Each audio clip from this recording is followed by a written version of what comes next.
가정교육의 중요성을 절실히 느끼며 살아왔는데요. 저희 아버지는 자식들이 어렸을 때부터 늘 하시던 말씀이 있으셨습니다. 너희가 아직 미성년자라 부모 보호가 필요한 선에서 모든 것을 제공해 줄 것이지만 성년이 되면 너희들 앞가림을 직접 해야 돼. 한마디로 독립적으로 살아야 성공할 수 있어. 이건 부모 욕심도 아니고 인생을 먼저 살아보고 부모로서 너희들에게 꼭 강조하고 싶은 부분이다.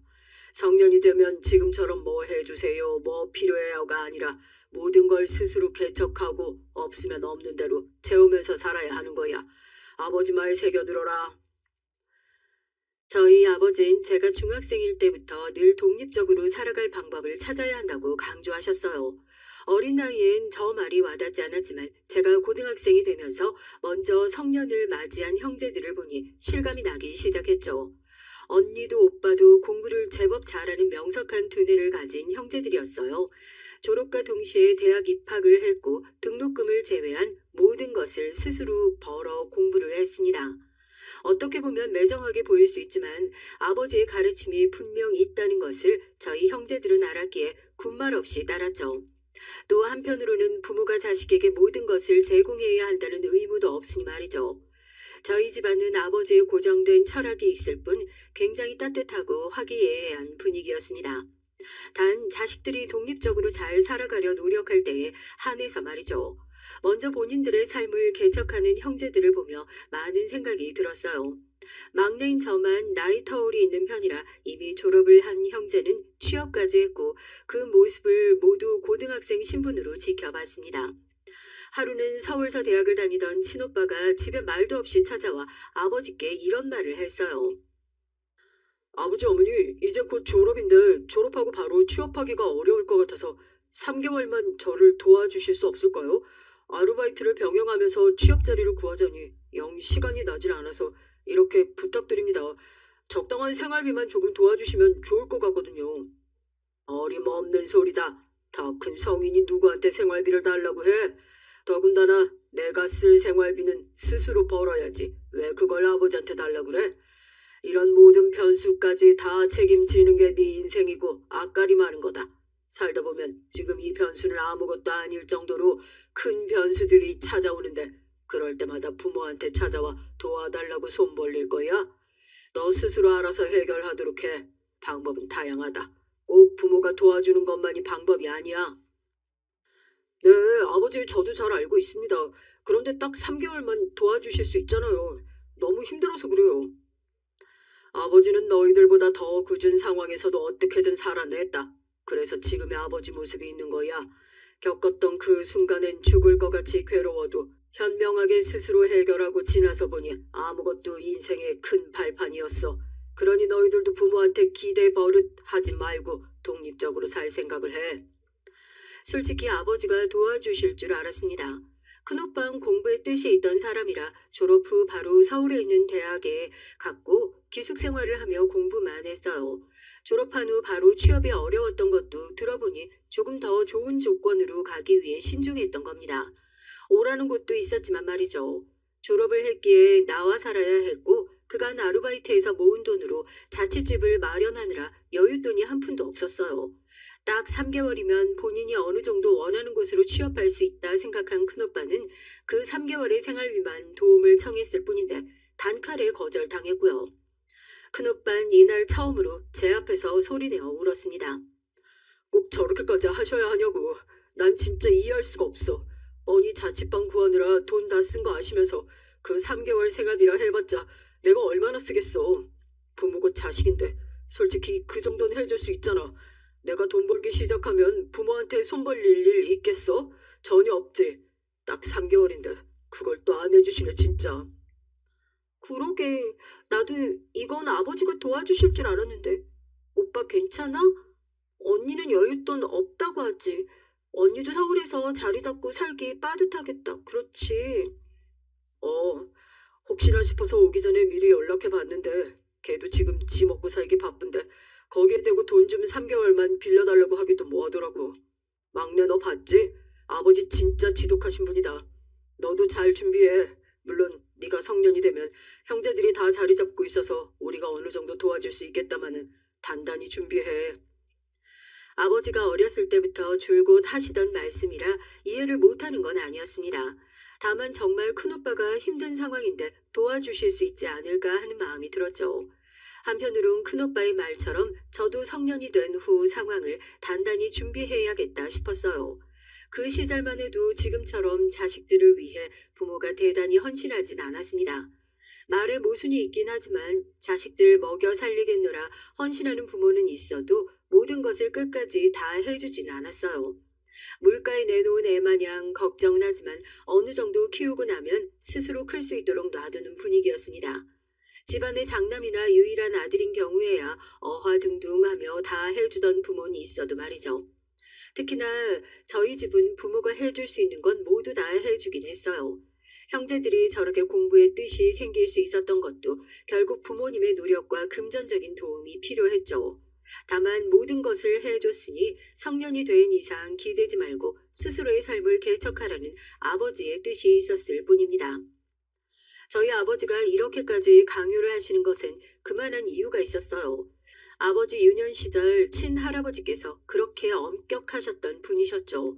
자식들보단 본인의 행복한 삶이 우선이셨던 분이셨는데 그 밑에서 자란 아버진 독립적으로 뭐든 다 하셨어야만 했어요. 더군다나 첫사랑인 어머니를 만난 후 결혼을 하고 싶은데 손에 쥐고 있는 게 없어 어머니를 얻기 위해서도 밤낮 없이 일만 하셨다고 들었습니다. 심지어 친할아버지는 여유가 있으신데도 불구하고 자식들을 돕지 않으셨어요. 성공한 자식만 내 자식이다라는 사상이 있으셨던 분이라 오히려 성공을 하고 얼굴을 보여야 돈이라도 쥐어주셨다고 해요. 아버지는 서러움 속에서 살아야 했지만 그 결과 아버지를 이렇게나 성장시켰다고 생각을 하셨어요. 만약 그때 친할아버지께서 그렇게 채찍질을 하지 않으셨더라면 지금의 아버지 모습은 없었을 거라 하셨죠. 저희 아버지가 딱 개천에서 용난 케이스의 자수성가의 아이콘이셨거든요. 아무것도 해주지 않았는데 홀로 성공해서 동네에서도 이름만 말해도 다 아는 분이셨죠. 저희 아버지가 살아온 인생을 알고 있었기에 아버지의 뜻을 매우 존중했고 강요하시는 것도 당연하다 생각했습니다. 다만 점점 시간이 흐르며 성년이 코앞으로 다가왔을 때 전 머리가 복잡했어요. 아무것도 하고 싶은 게 없고 형제들처럼 공부를 뛰어나게 잘해서 그쪽으로 갈 수 있는 것도 아니었죠. 이런 사실을 부모님도 알고 계셔서 한 번은 진지하게 물어보기도 했습니다. 막내 넌 내일 모레 성년인데 어떻게 살 생각이니? 공부 쪽으로 갈 것도 아닌 것 같고 도무지 감이 안 잡혀서 물어본다. 저도 아직은 잘 모르겠어요. 생각은 많은데 제가 뭘 할 수 있는지 아직도 모르겠거든요. 그렇구나. 네가 막내라 그런지 유독 걱정이 되네. 막내라고 해서 형제들이랑 다른 대우가 있을 거란 기대는 하지 마라. 장남도 장녀도 절대 안 도와준 게 이 아버지라는 거 잊지 말고 뭐든 하나라도 시도를 해봐. 지금 당장은 아무것도 못할 것 같아도 하나씩 부딪히기 시작하면 결과가 있을 거다. 아버지 말씀을 듣고도 전 모르겠었죠. 성년이 되면 무조건 집에서 나가야 하는데 당장 어디로 가야 할지도 모르겠었습니다. 제가 곧 성년이 되는 걸 아는 형제들이 오히려 연락이 왔죠. 막내 너 서울로 올 거야? 어떻게 할 거야? 아직도 뭐 할지 결정 못 한 거야? 차라리 대학을 가지 그랬어. 공부라도 하면 뭐라도 할 수 있잖아. 막내야, 당장 돈 한 푼도 없지? 우선 언니 집으로 와서 같이 살자. 집 구하는 거 보통 일 아니야. 돈도 많이 들고. 무엇보다 너 아직 어려서 위험하니까 언니 옆에 있는 게 좋겠어. 형제들은 저마다 도움을 주기 위해 연락을 해왔고 마음은 한편으로 편했어요. 문득 그런 생각이 들기도 했습니다. 전 이렇게 형제들이랑 나이 터울이 있어 도움이라도 받을 수 있지. 형제들은 맨땅에 헤딩하듯 어떻게 나가서 산 걸까 싶었어요. 또 형제들은 할 수 있는 걸 도대체 왜 저만 못하고 이 모양일까 싶어 자책도 했습니다. 성년이 되고 한 달 정도 지났을 무렵 아버진 제게 말씀하셨어요. 막내 이제 나가니 언제 어떻게 뭘 할 건지 계획을 말해주던가 해야지. 계속 이렇게 허송세월 살듯 시간만 보내는 건 안 돼. 한 달이면 충분했다고 본다. 네, 아버지. 안 그래도 내일 모레 나가는 날이에요.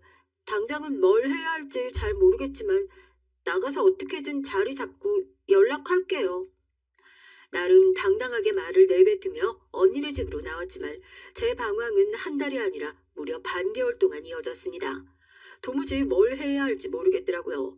마냥 놀 수는 없으니 식당에서 설거지 일을 하며 반개월을 흘려보냈습니다.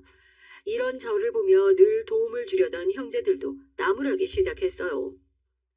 막내 너 언제까지 설거지만 하고 있을 거야? 네가 이제 20살인데 그 좋은 청춘을 왜 식당에 박혀서 설거지만 하면서 보내고 있냐고.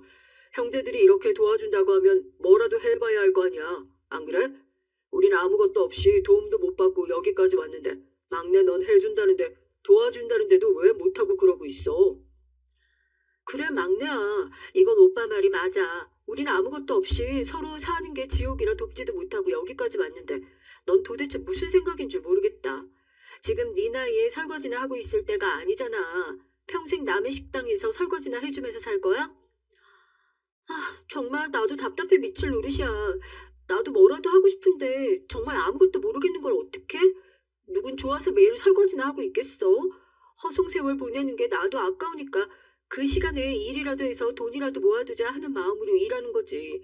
언니 오빠가 나 도와주는 거 정말 고맙게 생각하는데 이렇게 다그친다고 없던 해결책이 나오지 않으니까 자꾸 나한테 이러지 마. 솔직히 정말 서운하기도 했어요. 성년이 되면 내가 뭘 해야겠다라는 생각을 바로 하고 진로를 결정할 수 있지만 저처럼 방황하는 사람도 있을 수 있는 거 아닌가 싶어서요. 저도 제 앞길을 차라리 누군가 정해주면 좋겠다 싶었습니다. 형제들뿐만 아니라 부모님도 반개월이 지나도록 어떠한 소식이 없는 절 너무 걱정하셨죠. 전 이걸 다 알면서도 못 들은 척했고 모른 척하며 귀를 막았습니다.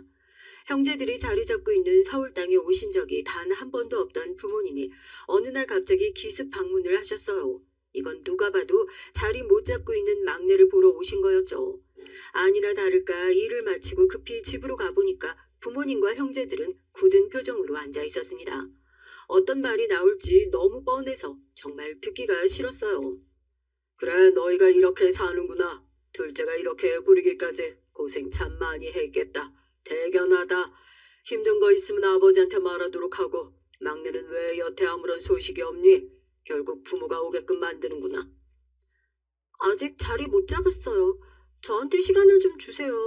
가족들 모두 결국 저를 걱정해서 그런다는 거 잘 알지만 자꾸 이렇게 재촉하고 다그칠수록 부담감만 커져서 더 갈피를 못 잡겠어요. 저 답답한 것도 다 이해하니까 그냥 홀로 설 수 있도록 기다려주세요. 그래, 알았다. 두 번 다시 막내 너한테 다그치지 않을게. 생각해보니 자식들한테 독립 똑바로 하라고 말이야 해놓고 내내 간섭하고 있었구나, 아버지가. 네 인생이니 스스로 알아서 잘 살도록 해. 부모 보러 고향으로 내려오기도 하고, 너희들. 차라리 온 가족이 모인 자리에서 이렇게 말을 하고 나니 속이 다 시원했습니다. 오랜만에 정말 가벼운 마음으로 있을 수 있었죠. 부모님은 한참 동안 저와 언니가 사는 집을 둘러보셨고 옅은 미소를 보이셨습니다. 부모님이 가신 후 오랜만에 근처에 있던 친구를 만나 커피 한 잔을 하기로 했어요. 친구를 만나러 나가는 길에 지나다가 우연히 미용실에서 시선이 갔는데 전 화들짝 놀라고 말았습니다. 미용실 안에서 머리를 하고 있던 여자 손님을 봤는데 눈길이 사로잡혀 아무것도 보이지도 소리가 들리지도 않을 정도였습니다. 너무 아름다운 인형 같은 여자가 앉아있는데 계속 힐끔거리다 저도 모르게 미용실 안으로 들어갔죠. 들어가서도 내내 그 여자 손님을 쳐다보고 있었어요. 저랑 나이 차이가 많이 나지 않는 것 같았는데 세상 태어나서 본 여자 중 가장 아름다웠죠. 제가 한참을 기웃거리며 쳐다보니 그 여자 손님은 제게 그랬습니다. 저기 왜 자꾸 쳐다봐요? 혹시 저 아세요? 아, 아니요. 죄송합니다. 그게 제가 지나가다가 우연히 봤는데 정말 너무 아름다우셔서요. 제가 살면서 본 사람 중에 제일 아름다우셔서 저도 모르게 홀린 듯 쳐다봤습니다. 불쾌하셨죠? 죄송해요. 이만 가보겠습니다. 민망함에 거듭 사과를 하고 나가려는데 바로 그때 미용실 원장이 저를 불러 세웠어요. 이봐요 아가씨, 잠깐 멈춰봐요. 드디어 찾았다. 그렇지. 어디에 꽁꽁 숨어있다 이제야 나타난 거야? 그러게요. 제가 봐도 원장님 찾으신 것 같네요. 축하드려요. 저를 보면 알 수 없는 대화를 나누는 그들 사이에서 어리둥절한 채 있었습니다. 그리고 미용실 원장은 제게 말했죠. 아가씨, 나랑 같이 미스 코리아 준비하자. 미스 코리아 알지? 내가 건들면 무조건이거든. 이번에 느낌 가는 아가씨가 없어서 내내 찾고 있었는데 이렇게 제 발로 들어올 줄은 꿈에도 생각 못했네. 고마워요. 여기 이현이도 미스 코리아 진 출신이야. 미스 코리아만 되면 아가씨 인생 바뀌거든.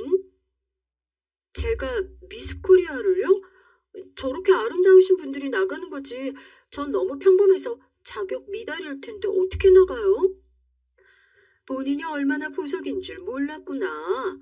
나 믿고 따라와 봐. 알겠지? 인생은 예상하지 못한 흐름으로 흘러간다고 하지만 제가 미스 코리아 대회에 출전한 것을 감히 누가 상상이나 했을까요? 너무 큰 욕심일 것 같아 자신이 없으면서도 한편으로는 해보고 싶었습니다. 이렇게 아무것도 하지 않고 식당에서 설거지만 하는 것보다 제 인생에 정말 값진 경험이 아닐까 싶었네요. 남들이 곱게 생겼다, 예쁘게 생겼다라고 말을 해도 전 인사치레라 생각했지 스스로 빼어난 외모라고 생각해 본 적이 없었어요. 그래서 자신이 없었는데 미용실 원장님과 여자 손님의 말을 들을수록 뭔지 모를 자신감이 생기기도 했습니다. 실제로 여자 손님은 집안 자체가 매우 가난해서 여유가 없었는데 미용실 원장을 만나고 미스코리아에 나가서 좋은 결과를 얻으면서 인생이 바뀌었다고 해요. 이후부터 돈도 많이 벌고 차도 끌고 다니고 부모님께 용돈도 드리고 무엇보다 혼자 사는 집도 구했다고 했죠. 이 모든 말을 들어보니 실패하더라도 무조건 해보자는 마음이 들었습니다. 미용실 원장이 발굴해낸 미스코리아만 해도 셀 수 없었기에 전 준비하는 기간 내내 원장님의 말만 듣기로 다짐했죠.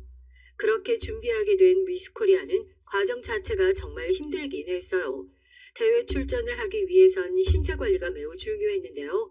건강하고 매력적인 신체를 유지하기 위해서 규칙적인 운동뿐 아니라 충분하고 일정한 수면 시간까지 내내 지켰습니다. 지금이야 다이어트 식단이라 해서 잘 나오지만 그 시절엔 그런 것도 없었어요. 그저 살 안 찌는 음식으로 죽지 않을 정도로만 겨우 먹고 버텨냈습니다. 제 가장 큰 문제 중 하나가 바로 자신감이 없다는 것이었는데요.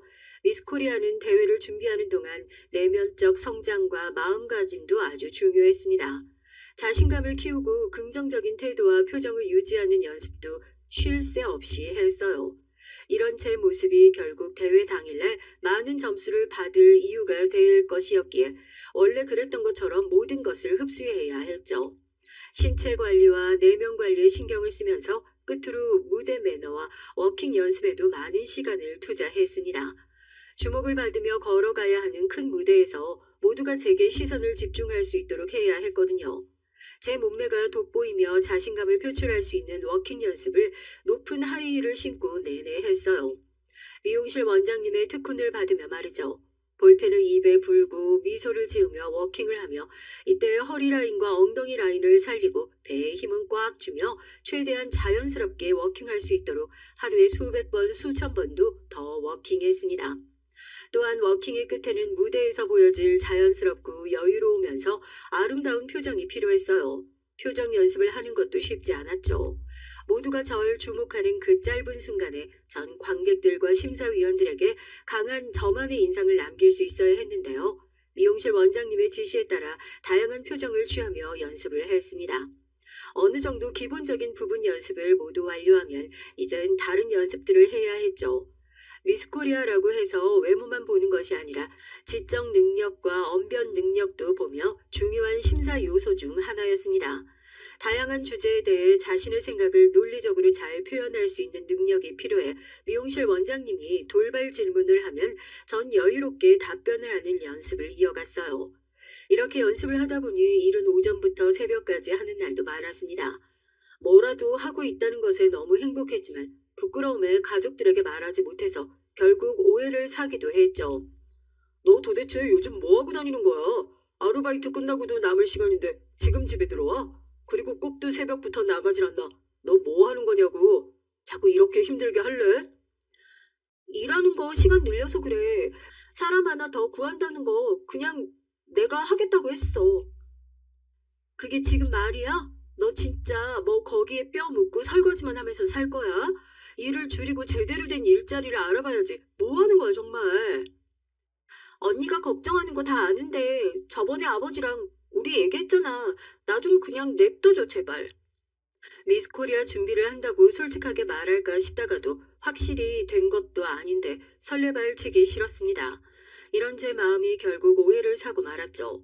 언니 눈에는 제가 밤늦도록 놀러 다니는 철없는 막내 동생으로 보였을 거예요. 오해를 받는 게 억울하긴 했지만 언니 시선에선 충분히 그럴 수 있다고 생각해서 마음에 담아두지 않으려고 했어요. 이럴수록 제가 미스코리아에 나가 꼭 좋은 결과를 가져와야 한다는 욕심이 생겼고 이 악물고 연습을 했습니다. 그래도 혼자가 아니라 능력자였던 미용실 원장님이 계셔서 의지하며 할 수 있었어요. 거울만 보이면 수도 없이 연습했고 잘 때 빼고는 정말 이거 하나 보면서 최선을 다해 연습을 이어갔습니다. 이렇게 고된 준비 과정을 모두 마치고 대회 당일이 되었을 때 전 가족들에게 말했어요. 오늘 미스코리아 대회 있는 거 알지? 사실은 여태 그거 준비했어. 좋은 결과가 있기를 한마음으로 응원해주면 좋겠어. 뭐야? 그걸 왜 이제 말해? 언제부터 준비를 하고 있었던 거니? 여태 일찍 나가고 늦게 들어온 게 다 미스코리아 준비하려고 그랬던 거야? 언니한테라도 솔직히 말을 하지 그랬어. 이걸 대회 당일에 알려주는 사람이 어딨니? 가족들은 정말 많이 놀랐지만 그래도 응원을 받고 갈 수 있었습니다. 대회 당일에는 미용실 원장님께서 내내 강조하시던 말씀이 있으셨어요.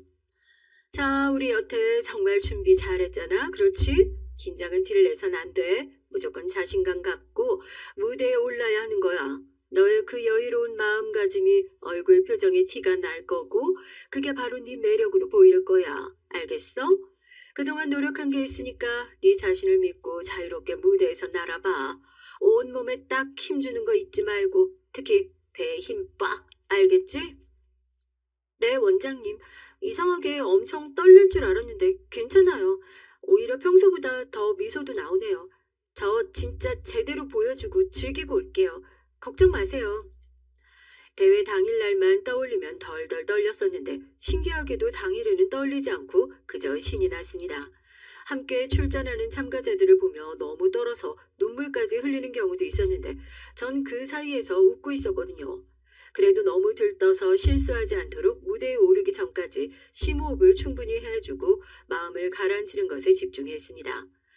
참가자들과 조금 동떨어져서 시끄럽고 다급한 분위기에서 벗어나니 마음이 안정적으로 변했어요. 1년여간 준비했던 모든 것을 무대 위에서 뽐냈고 보여줬습니다. 그리고 미스코리아 선이라는 결과를 얻어냈어요. 눈물이 어찌나 많이 나오던지 감사한 사람들 얼굴들만 떠올랐습니다. 전 미스코리아 대회를 통해 얻은 게 너무나 많았어요. 아름다움을 보이는 단순한 외모가 아니라 내면의 건강을 채울 수 있는 아주 중요한 시간이었다고 생각합니다. 이후 제 삶은 미용실 원장님 말씀처럼 완벽히 바뀌었죠. 잡지, 표지, 모델부터 시작해서 각종 인터뷰와 탤런트의 삶이라 할 수 있을 정도로 늘 주목을 받았습니다. 신기하게도 지는 따로 있는데 선인 제가 더 바빴어요. 이 모든 것이 감사했고 신기해서 매 순간 최선을 다해 임했습니다. 종종 방송에 나가기도 하고 제가 방송에 얼굴을 보이는 날에는 저희 집안 경사였고요. 자식 자랑을 하는 줄 몰랐던 부모님은 내내 전화를 돌리며 자랑을 하셨죠. 그래 잘 지내지? 이번에 미스코리아 대회 봤냐? 거기 우리 막내가 이번에 선으로 딱 뽑혔지 뭐. 예쁘기만 한 게 아니라 애가 마음도 건강하고 단단해서 뽑힌 거지 뭐. 아무튼 조만간 한번 보자고. 집안의 골치에서 한순간에 집안의 자랑이 됐고 가족들이 절 자랑스러워하는 걸 보는 게 좋았습니다. 다만 미스코리아의 기쁨도 잠시였고 제가 전문 탤런트가 아니었기에 사람들의 관심도 순식간에 꺼졌어요. 한평생 미스코리아라는 이름으로 살 수 있는 것은 아니라 저는 제가 먹고 살 수 있는 직업을 찾아야 했습니다. 그러던 중 제가 미스코리아를 준비하면서 했던 관리나 평소에 하는 관리 방법을 궁금해하는 사람들이 많다는 게 떠올랐어요. 실제로 길을 가다 저를 알아보시면 다들 물어보셨죠. 어떻게 하면 많은 사람들에게 관리 방법을 알려주고 도움을 줄 수 있을까 생각을 하다 저는 저만의 뷰티숍을 차렸습니다. 열심히 일을 한 돈으로 뷰티숍을 차렸고 미스코리아 선이 매일같이 하는 관리 방법이라는 타이틀로 매출은 기하학적으로 올랐어요. 매출이 쭉쭉 오르면서도 전 드디어 제 일을 찾았다는 것에 대한 기쁨이 있었습니다. 미스코리아 때도 정말 뿌듯했지만 그때보다 뷰티샵을 차렸을 때 더욱 행복했죠. 이제야 정착하고 쭉 일을 할 수 있는 제 직업이 생긴 것 같아서 말이죠. 뷰티샵을 차려 성공했을 때 저희 가족들이 가장 기뻐해줬고 주변 지인 영업도 많이 해줬어요. 샵 위치가 강남 노른자 땅이라 월세에 대한 부담 조금 있었지만 그만큼 매출이 높았거든요. 평생 만져보지도 못했던 돈을 만질 수 있게 됐고 이 공은 가족들에게 돌렸습니다. 제가 이 자리까지 올 수 있도록 키워주신 부모님과 성년이 된 후 자리 잡기까지 절 돌봐준 형제들에게 돌렸죠. 점점 나이가 들어가니 형제들은 모두 가정까지 꾸렸고 이제 제게 남은 숙제는 바로 혼인이었습니다. 좋은 사람이 있다면 당장이라도 혼인하고 싶었지만 현실은 녹록하지 않았어요. 모두가 저를 보면 눈이 높을 것이라고 생각을 해서 쉽게 다가오는 이성도 없었고요. 그러던 중 지인의 소개로 우연히 그를 만나게 됐습니다. 그는 첫인상이 무척이나 따뜻하고 좋아서 꽤 긍정적으로 상황을 끌고 갔었어요.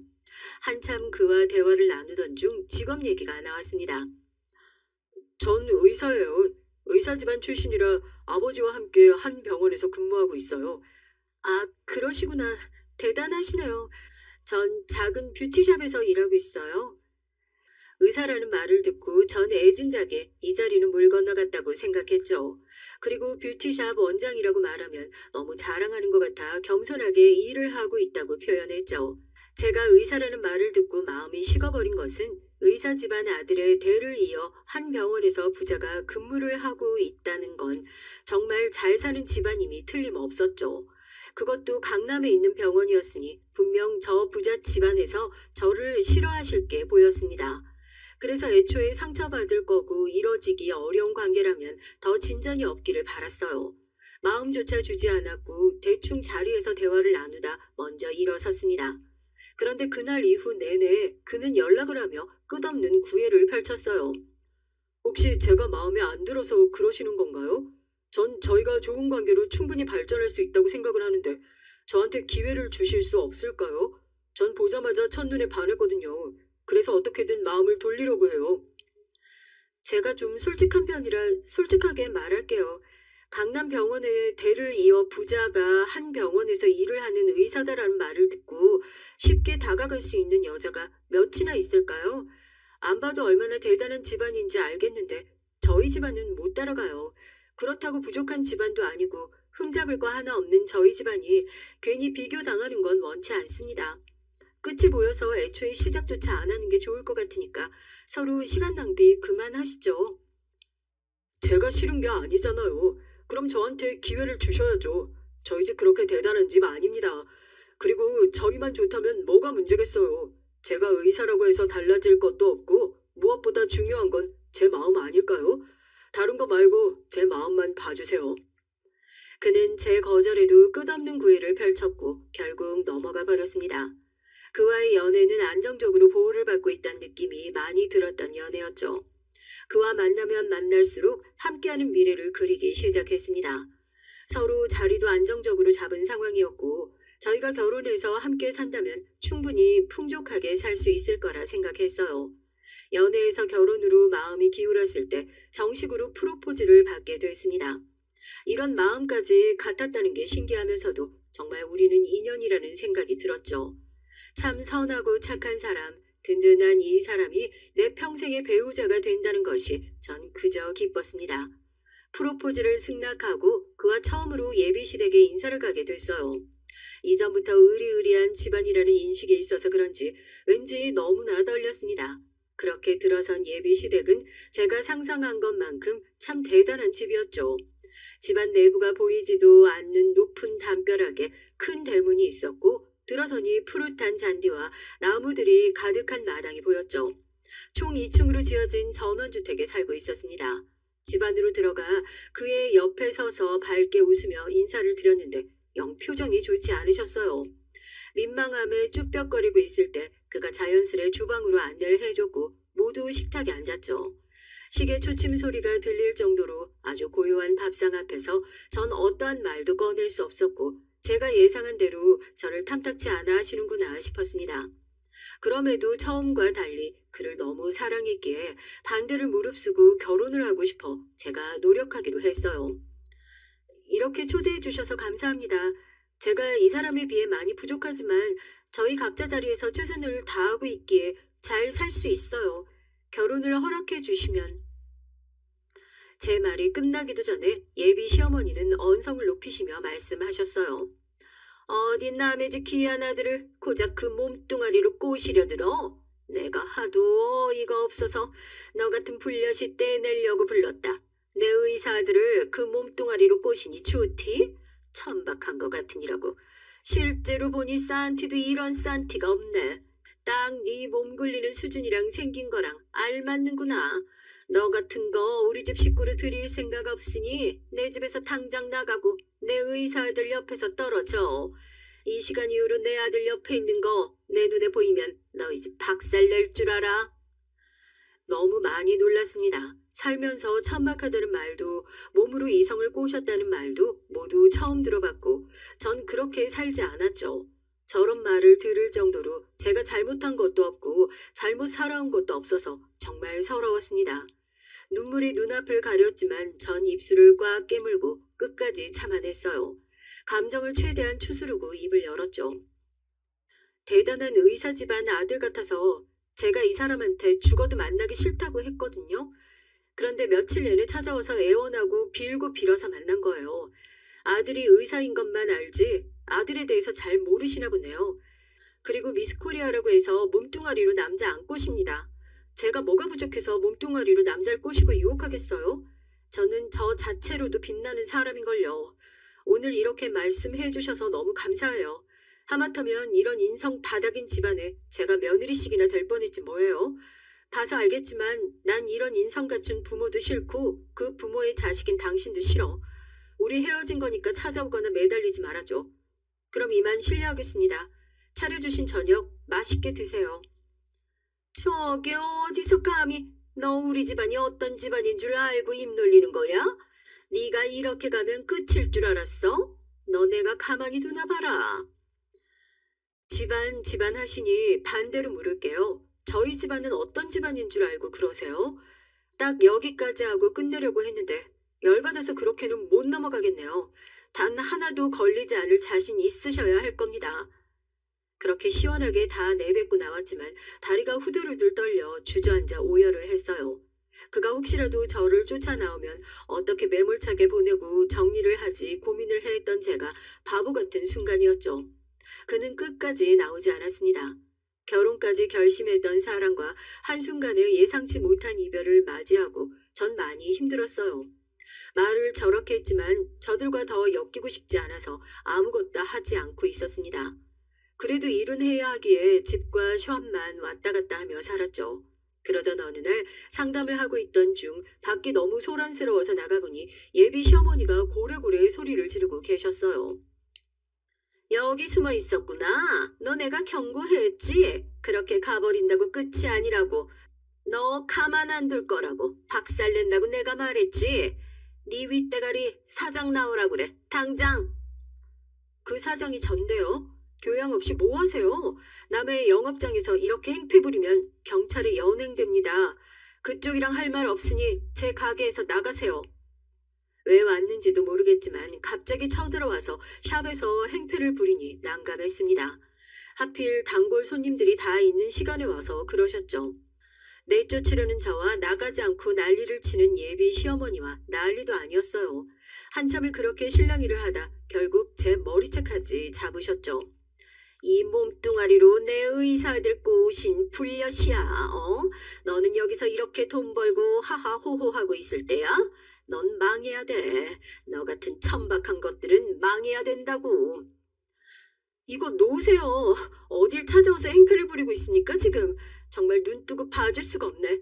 본인 입으로 말하길 의사 사모님식이나 되면서 이렇게 저질스럽게 행동해도 됩니까? 그쪽들이랑 엮이고 싶은 마음 없으니까 제발 좀 나가시라고요.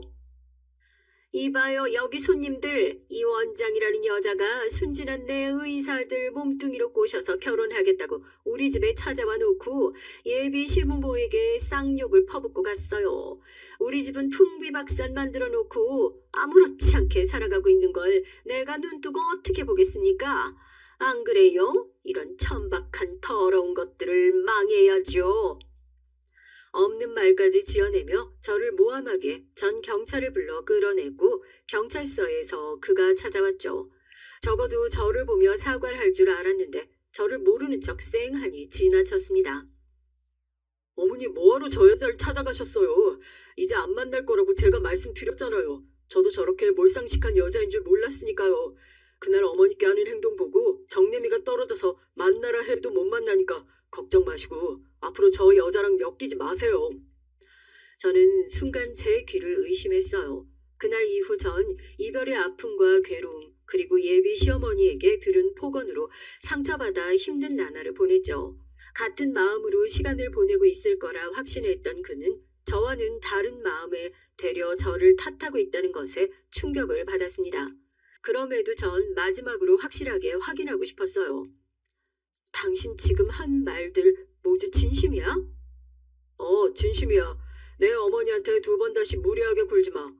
저번엔 내가 너무 당황하게 아무 말도 못했는데 내가 아무리 사랑했던 여자라고 해도 이건 참을 수가 없어.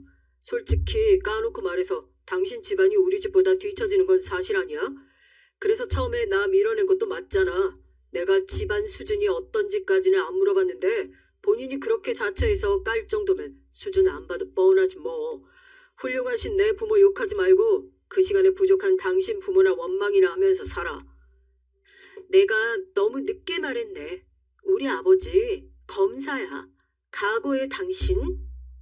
대화 끝에 전 헛웃음이 나왔습니다. 이게 정말 그의 진심이었다는 것을 알고 정신을 번쩍 차렸죠. 저 집에서 나왔던 그날 처참하게 무너지게 만들려다 참았던 이유가 바로 그와 함께 보냈던 시간 때문이었어요. 또 제가 공격을 하면 그도 함께 다칠 게 뻔해서 참았던 거였습니다. 그런데 이젠 그럴 이유도 없었고 더 엮이지 않고 끝내려 했지만 저희 부모님까지 욕된 상황에 참을 이유가 없었죠. 유치하고 치사할 수 있지만 눈에는 눈, 이에는 이를 보여주기로 했습니다. 경찰서에서 나와 저는 곧장 본가로 향했고 그간의 일들을 털어놨어요. 제가 만나는 사람이 있고 혼인 전제로 진지하게 만나는 것까지는 아셨지만 이후 인사를 드리러 간 것은 모르셨어요. 제가 겪은 일들을 모두 말하니 아버진 자리에서 벌떡 일어나셨고 어디론가 전화를 하셨죠.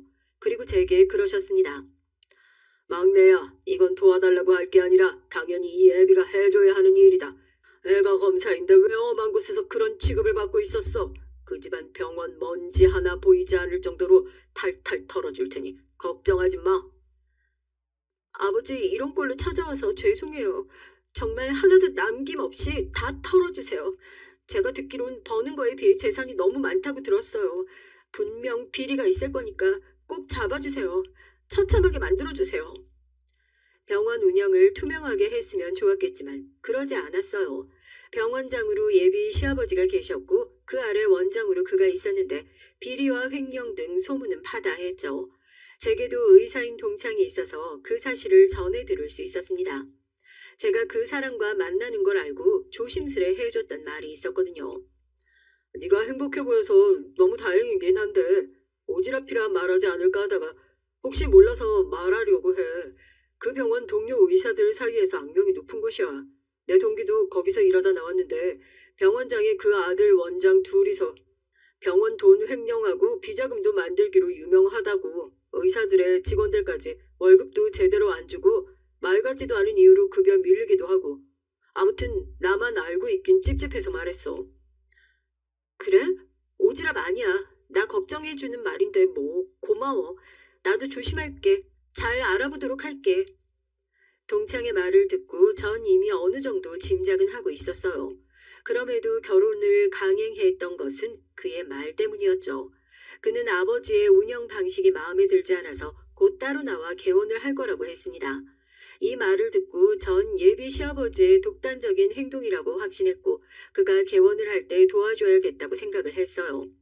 나중에 문제가 되더라도 그에게 불똥이 튀지 않도록 말이죠.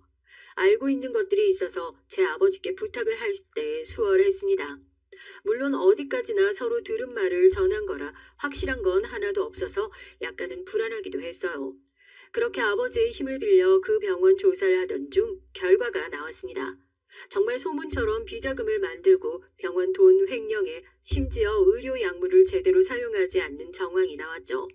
위법 행위가 한두 가지가 아니라 초범이라고 해도 무조건 실형을 살 가능성이 높은 상황이었습니다.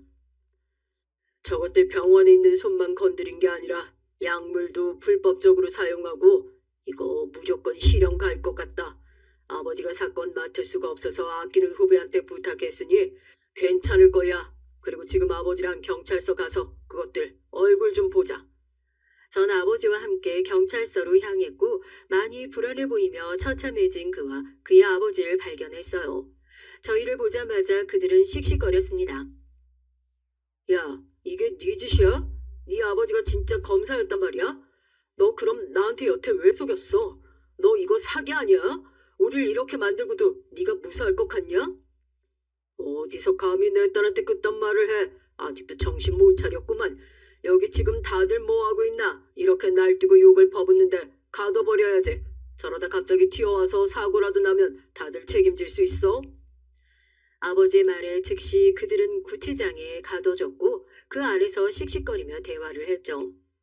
자네는 너무 큰 걸 여럿 이룬 거야. 그걸 똑똑히 새기며 징역살이 하도록 해. 또한 자네 때문에 집안이 망가졌다는 것도 꼭 명심하도록 해. 내가 우리 애들 어렸을 때부터 늘 하던 말이 인간은 누구나 독립적으로 살아야 하는 거야. 자네처럼 다 큰 성년이 되도록 부모의 그늘에서 벗어나지도 못하고 아이 흉내를 살면 이 사단이 나는 거지. 몸만 큰다고 나이 먹는다고 어른이 아니거든. 콩밥 실컷 먹도록 해. 만약 내 딸 앞에 한 번만 더 나타나면 그때는 니들 가족 이 한국 땅 못 밟게 해줄 테니 각오하고. 바로 그때 고개를 내내 숙이고 있던 예비 시아버지가 고개를 들고 아버지를 보자마자 벌떡 일어나 90도로 인사를 하셨죠. 아이고 검사님 안녕하세요. 잘 지내셨죠? 아유 그게 검사님이셨군요. 아들 자식 잘못도 죄송합니다. 이런 일로 이렇게 마주하고 참 부끄럽네요. 아들 자식을 잘못 둔 게 아니라 아들놈도 제정신 아니고 자네도 제정신이 아닌 것 같네. 아들 탓만 할 게 아니지. 이건 온 집안 식구들이 다 똑같은 수준인 건데. 그리고 자네 얼굴 보고 말하려 했는데 곧 또 조사 추가로 받을 거야. 그간 판검사 변호사들한테 뇌물 먹이고 무모한 일들이 있지. 그것도 수면에 올렸거든. 사람 되라고 주는 마지막 선물이니 잘 받게. 귀한 아들이랑 사이좋게 콩밥 잘 나눠 먹고. 예비 시아버지는 판검사 변호사 사자 들어가는 사람들에게 뇌물 먹이며 안 한 짓이 없으셨습니다. 그걸 너무 잘 알던 아버진 마지막 선물로 팡 터뜨리셨죠. 저희 아버진 애초에 예비 시아버지를 취급조차 해주지 않으셨고 힘이 있다는 걸 알아 예비 시아버지는 늘 매달리는 입장이었던 거예요. 저도 이걸 알고 조금 놀랐는데 한편으로는 두 집안은 그야말로 지독한 악연이구나 싶었습니다. 시원하게 복수를 해주고 저희는 돌아왔고 처음으로 아버지께 이런 말을 들었어요. 우리 막내 이제 정말 다 컸구나. 그간 고생 많았다. 그래도 아버지가 아직은 힘이 있어서 우리 막내 도와줄 수 있다는 게 기쁘구나. 남들은 여자는 결혼해서 집에서 살림이나 하라고 하지만 아버지 생각은 다르다. 결국 남자든 여자든 자기 일을 하면서 돈을 벌고 능력이 있어야 자신도 가족도 소중한 사람들을 지킬 수 있는 거야. 너희들이 독립적으로 살길 바라는 마음 중 가장 큰 게 바로 성공해서 안정된 삶을 사는 거였다. 그래야 우리들이 먼저 떠나도 너희들끼리 편히 살 것이니. 아버지 정말 감사해요. 어릴 땐 너무 독하셔서 미웠던 순간도 있었지만 지금 와서 생각해보니 성공한 전 아버지가 만들어주신 모습이라고 생각해요. 저희 가족은 이번 일로 더욱 끈끈해졌고 한결 부드러운 분위기가 됐어요. 이후 저는 제 일을 하는 것에 열중하며 살았고요. 그들은 죗값을 치르며 콩밥을 열심히 먹고 있었습니다. 뷰티샵이라 거의 항상 여자 손님만 오는데 신기하게도 남자 손님이 오신 거예요. 교사라고 하던 그와 대화도 잘 이어지고 재미있었습니다. 무엇보다 본인을 가꿀 줄 아는 남자라는 것에 눈길이 갔고요. 큰일 치른 지 얼마 지났다고 새로운 남성이 마음에 들까 싶어 스스로 웃기도 했지만 사람 마음이라는 게 어디 마음대로 흘러가나요? 무엇보다 이전보다 더 확실한 느낌이 와서 전 이 관계를 이어가고 싶었습니다. 그와 대화를 나누고 숍에서 관리를 해주고 그러다 자연스럽게 사적으로 만나게 됐죠. 그의 다정함과 따뜻함에 반했던 전 연애를 하는 내내 행복했습니다. 전 그런 그와 결혼이 하고 싶어졌어요. 그래서 제가 있던 일을 솔직하게 모두 고백했습니다. 난 이제 당신이랑 결혼하고 싶어. 그래서 할 말이 있어. 사실 이전에 만났던 사람과 결혼까지 생각했다가 파혼했어. 그 집에 인사를 드리러 갔는데 대단한 의사 집안에 천박한 것이 왔다고 몸뚱아리로 의사 아들 꼬셨다고 막말을 퍼부더라고. 정리를 그 자리에서 했는데 이후에 우리 숍까지 찾아와서 난동 피우고 결국 우리 아버지 도움받아서 위법 행위한 것들에 대해 죗값 치르게 해줬어. 파혼도 보통 파혼이 아니고 이렇게 지독한 결말인데 이런 나와도 결혼해줄 수 있어? 역시 멋있어. 당신은 가녀리고 참 고운데 내면은 강단 있고 단단해서 내가 참 좋아하는 거야. 난 당신이랑 만날 때부터 결혼할 생각으로 만났는데 더 말이 필요해. 어려운 얘기 나한테 해줘서 고마워. 모든 걸 시원하게 고백해도 저를 감싸주고 멋있다 해주는 이 남자랑 결혼을 하게 됐습니다. 현재는 남편과 저를 닮은 아이 둘을 낳고 살고 있어요. 출산 후에 예전 미스코리아 때처럼 빼어난 외모와 몸매는 사그라지고 펑퍼짐한 아줌마가 되어버렸지만 그래도 여전히 예쁘다는 말을 해주는 남편입니다. 그때 남편을 만나지 않았더라면 전 지금쯤 어떻게 살고 있을까 문득 요즘 그런 생각이 들곤 해요. 누구든 제 짝은 있다고 하는 것처럼 정말 인생의 동반자이자 제 짝을 만나서 잘 살아가고 있어요. 제가 부모님 나이쯤 되니 세상을 보는 시선도 더 달라지고 자식도 낳고 키우다 보니 아버지의 독한 마음이 이해가 완벽하게 됩니다. 한 부분에서만 유독 엄격하셨던 아버지도 손주들 앞에서는 재롱을 부리는 할아버지로 그렇게 살아가고 있네요. 제게 큰 상처를 줬던 그들의 소식은 안 듣고 싶어도 가끔 의사 동창을 통해 들리곤 하는데요. 지금은 지방 동네에 내려가 병원을 개원해서 운영 중이라고 들었습니다.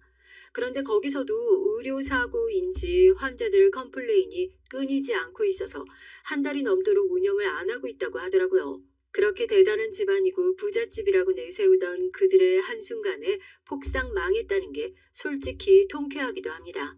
그런데 제가 이렇게 행복하게 잘 살고 있기도 하고 원망도 미움도 사라진 지 오래라 그런지 이제는 그만 사람답게 좀 멀쩡히 살기를 바라기도 해요. 전 앞으로도 저희 가정을 잘 지켜가며 행복하게 살려고 합니다. 긴 글 읽어주셔서 감사합니다. 안녕하세요. 저는 곧 태어날 공주님까지 포함한 두 아이의 엄마이자 30대 후반의 핸드메이드 쇼핑몰 운영자입니다. 나름 입소문이 나서 매출을 꾸준하게 올리고 있어요. 물론 저의 본업은 아니지만요. 어머니께선 언니나 남동생처럼 회사 일을 배워보기를 원하셨지만 전 책상 앞에 앉아서 컴퓨터만 주구장창 보는 일은 못하겠더라고요. 그래서 친정 어머니께선 차라리 공방을 하나 운영하는 것이 어떻겠냐고 하시면서 건물의 한쪽을 내어주셨고 전 인테리어부터 시작해서 공방 내부 하나하나를 정성스럽게 꾸몄죠. 지금의 남편을 만난 것도 이때였습니다.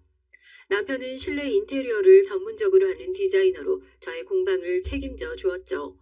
당시 전 인테리어에 대해선 아무것도 모르고 오로지 평범함을 거부한 채 독특함을 추구하던 답 없는 공방 주인이었고 남편은 잔뼈가 굵은 전문가였답니다.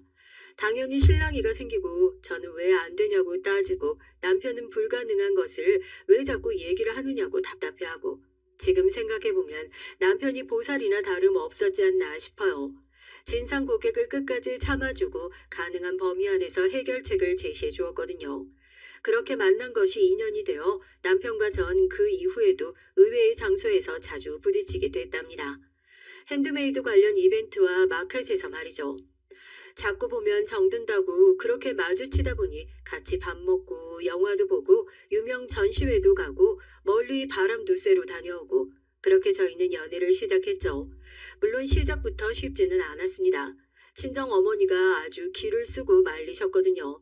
남편과 제가 10살이나 나이 차이가 나기 때문이기도 했지만 더 큰 이유는 따로 있었습니다. 남편에겐 전처와의 사이에 1살 된 아들이 있었고 그 아이를 남편이 키우고 있었기 때문이죠. 남편이 그 사실을 숨긴 적도 없거니와 데이트를 할 때 아이랑 함께 만났거든요. 물론 친정어머니 마음을 모르는 건 아니었습니다. 남의 자식을 키운다는 것이 쉬운 일은 아니었으니까요. 그렇다고 잘 해낼 수 있다는 자신감이나 아니면 별것 아니라고 생각하는 것도 아니었어요. 저도 고민이 많았습니다. 하지만 남편이 워낙 성실하기도 했고 저와 아이가 잘 지내다 보니 친정 어머니의 마음이 조금씩 움직이셨고 결국엔 결혼을 허락해 주셨죠. 지금은 저보다도 남편을 더 많이 의지하는 것 같아 질투가 날 정도랍니다. 시댁은 제가 너무 어린 것이 걱정스러웠지만 그래도 싹싹하고 아이와 잘 지내는 것 같아 안심이라고 하시면서 흔쾌히 허락을 해주시더라고요. 그렇게 전 남편과 나름 어려운 고비를 넘기며 결혼에 골인할 수 있었죠. 그런데 결혼을 준비하면서 느꼈지만 동서가 참 이상한 사람이더라고요. 남편에겐 2살 차이가 나는 남동생이 있었는데요. 당연히 저보다도 나이가 많은 동서였죠. 동서는 제가 처음 인사를 갔을 때부터 좀 이상하더라고요. 첫인상이 이렇게까지 나쁜 사람은 처음이었거든요. 아주 머리부터 발끝까지 나 명품 사랑해요라고 붙여둔 사람처럼 어디 하나 빠지는 것 없이 휘감고 있더라고요. 그 흔한 머리핀까지 말이죠. 근데 그게 또 조잡해서 명품을 이렇게 두르고도 없어 보일 수 있구나 싶은 생각이 들었습니다. 동서는 저를 힐끔 보더니 기분 나쁜 미소를 지으면서 고개를 끄덕이더라고요. 그래도 첫 인사 자리인데 싶어서 억지로 미소를 지으며 마주봤죠. 그날은 서로 한마디도 섞지 않았습니다. 하지만 집을 나서면서 전 솔직하게 남편에게 동서에 대한 첫인상이 좋지 않다고 고백을 했어요. 남편은 한숨을 내쉬며 되도록 부딪히지 않는 것이 좋겠다고 하더라고요. 그게 무슨 의미야? 동서한테 내가 조심스럽게 행동해야 할 이유가 있어? 내 동생이 대리일 사위로 들어간 건 알고 있지? 사돈이 아버지 공장의 제일 큰 고객이기도 해서 좀 성격이 유별나도 가족들이 아무 말 못하고 있거든. 남편은 제 성격에 부딪힐 것은 불보듯 뻔한 일이지만 그래도 너무 날카롭게 반응하지 말라며 당부했죠. 전 말로는 대답을 했지만 만약 저한테 이상하게 굴면 가만히 있지 않겠다는 생각을 하고 있었습니다. 그래도 제가 맏며느리고 나이는 어리지만 윗사람이잖아요. 제가 실수한 것을 알려주면 겸허하게 받아들이겠지만 아니라면 가만히 있을 이유가 없었죠. 그렇게 나름 결의를 불태우는데 문제의 사건이 터졌습니다. 그날은 시어머니와 예물을 보러 가는 날이었어요. 남편과 사전에 커플 시계를 하는 것으로 얘기가 끝났기 때문에 전 가벼운 마음으로 약속 장소로 나갔죠. 전 반지가 공방 일을 할 때 불편하기 때문에 애당초 생각조차 하고 있지 않았지만 시어머니께서는 아쉬워하셨습니다. 남편은 2번째지만 전 처음이니 그래도 반지를 맞추는 것이 낫지 않겠냐고 하셨죠. 하지만 제가 시계도 의미가 있어서 좋다고 웃으며 말하자 결국은 고개를 끄덕이셨답니다. 전 평소 자주 가는 매장으로 시어머니를 모시고 갔어요. 물론 직원들에게는 아는 척하지 말아달라고 미리 당부를 했죠. 시어머니께서는 제게 잘 어울릴 만한 시계를 진지하게 함께 고민해 주셨습니다. 남편이 올 때까지 여유롭게 이것저것 손목에 올려보며 기다리는데 소란스러운 소리와 함께 동서가 등장했어요. 그날도 어김없이 다양한 명품으로 덕지덕지 꾸며서는 말이죠. 손에 화려한 반지가 얼마나 많은지 보는데 무겁지 않나 싶을 정도였거든요. 어머, 여기서 뵙네요. 오늘 예물하러 오셨나 봐요. 하긴 여기 보석들이 예쁘긴 하죠. 그런데 형님한테 어울릴 만한 것이 있으려나 모르겠네요. 형님이 감당하기엔 가격대가 높을 텐데 말이죠. 보석엔 관심이 없어서요. 시계에 보석 화려하게 박는다고 무슨 의미가 있겠어요? 그냥 디자인이 잘 빠진 걸 보려고요. 아니, 아무리 그래도 초원인데 아주버님께서 반지도 안 주신다고 해요? 너무하시다. 아무리 초라해도 반지는 주셔야지. 그러지 말고 형님 마음에 드시는 반지 있으면 골라보세요. 제가 결혼 선물로 하나 정도는 가볍게 사드릴게요. 아니다. 형님은 이런 보석들 본 적 없으실 텐데 제가 추천해 드릴 테니까 그냥 그걸로 하세요. 말은 고맙지만 반지는 필요 없어서요. 일하는데 방해만 될 뿐이고. 부끄러워하지 마시고 어디 보자. 이 반지 어떠세요? 전 분명 거절의 의사를 보였지만 동서는 들은 척도 하지 않고 반지를 하나 고르더니 꺼내달라고 하더라고요. 가운데 커다란 보석이 자리 잡고 있는데 누가 보더라도 결혼식에 어울리는 디자인이 아니었습니다. 솔직히 말하면 좀 촌스럽다는 생각이 들 정도였죠. 동서는 저를 보면서 빙글빙글 웃고 있었습니다. 순간 일부러 저런 반지를 권했다는 걸 바로 알 수 있었죠.